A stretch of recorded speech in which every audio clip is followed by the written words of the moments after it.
It was almost midnight when Elena Moore decided to call it a night. The office was silent, empty, just the hum of the AC and the click of her heels echoing down the hallway. She had stayed late again, finishing a report no one would probably read. Her reflection in the glass doors looked tired, hollow. She pressed the elevator button. A soft ding answered. The doors slid open to reveal the same metallic box she had used 1,000 times before. Cold, familiar, harmless. She stepped inside, pressed lobby, and leaned against the wall. The elevator hummed to life. The numbers glowed. 22, 21, 20, 19, then 18 disappeared. So did 17. Then 16. Elena frowned. The screen flickered. The hum deepened, like the machine had started to breathe. She pressed stop. Nothing happened. She pressed open door. No response. The elevator kept descending. The numbers shifted again. -1, -2, -3. Her heart began to pound. What the hell, she whispered. There was no basement in the building, at least, not this deep. The lights flickered, strobing shadows across the walls. For a moment, she thought she saw something in the reflection, someone standing right behind her. She spun around. No one. Just empty space. Then the elevator stopped. The doors opened to a dimly lit hallway. It looked exactly like her office floor. Same gray carpets, same buzzing lights. Except, every desk was empty. Papers fluttered in a breeze that should not exist. Elena. The voice came from somewhere ahead, faint. Familiar. She stepped out, her heels crunching on broken glass. At the end of the corridor sat herself. The other Elena was hunched over her desk, crying silently. Elena froze.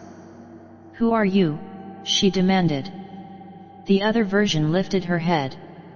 Her eyes were red, hollow. You should not have stayed, she whispered. The elevator doors slammed shut behind her. Elena ran back, pounding on them. Open. Open. She screamed. But when they finally slid apart, the inside was pitch black. Only a faint red glow pulsed where the floor numbers had been. She stepped in. The doors sealed, the descent continued. Now the numbers were gone, replaced by symbols that twisted and changed every time she blinked. A distorted voice crackled through the intercom. Descending, descending. It said, though the voice was not human. Elena pressed every button. They flickered, unresponsive. The elevator jerked violently and stopped again. The doors opened, to another floor. This one was darker. The lights buzzed like angry insects. Along the walls were doors marked with names she recognized.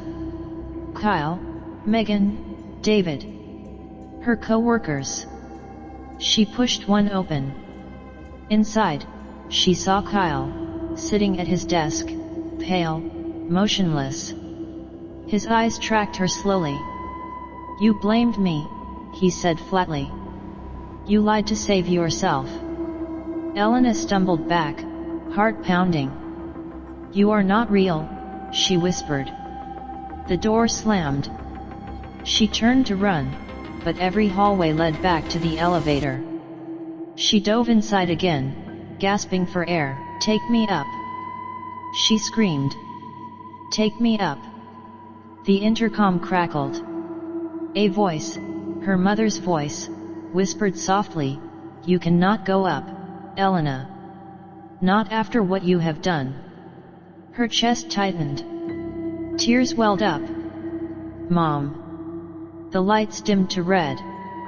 The elevator began to shake. The mirrored walls rippled like liquid.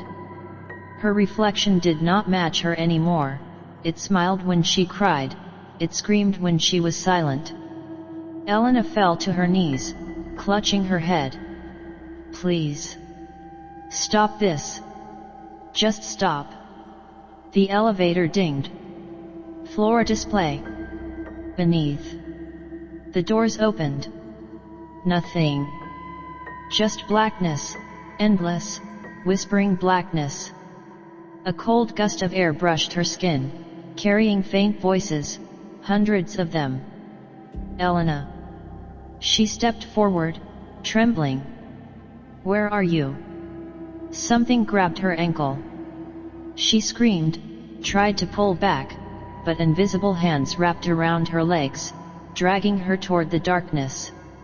She clawed at the metal floor, fingernails snapping, screaming until her voice broke. The doors slid shut. The elevator was still. Moments later, the ding echoed again. Lobby floor. The doors opened. The janitor, an old man, stepped in, whistling softly. The elevator was empty, spotless, like nothing had happened. He pressed up. The doors closed. The machine hummed. But instead of rising, it began to descend again. And somewhere far below, in the unseen depths, a woman's voice whispered through the intercom, soft, broken, and endless. Descending, descending, descending.